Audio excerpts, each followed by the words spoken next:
5 vaqt namoz o'qiydigan odamga bunday qarasangiz, boshqacha bir haybat bo'ladi. Yuzida nur bo'ladi. Yuzida nur bo'ladi. O'sha nur dunyoni, mol mulklarini, dunyoni boyliklarini tashlasangiz ham u nur kelmaydi. Illo Robbi tarafdan keladi. Shuning uchun Alloh taolo oyat karimasida simahum fi wujuhihim min athari sujud, ularning yuzlarida fi wujuhihim, ularning yuzlarida sajdalardan va ruk'i sujud deydi. Mana shu sajdalardan asoratlar bordir deydi Alloh taolo. Sajda qilaverganimiz sari bizni yuzimizga nur paydo bo'lib boraveradi. Bitta yuzlanganingizdan keyin faqat Robb qoladi xolos huzuringizda. Alloh taolodan boshqa hech kim qolmaydi.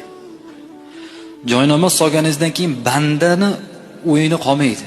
Dunyoni holati qolmaydi. Joynamoz solganingizdan keyin o'sha joynamoz pok, kiyimingiz pok, ichki kiyimlargacha pok bo'lsa, tahorat mukammal bo'lsa, Alloh taolo tarafiga yuzlanib turibsiz.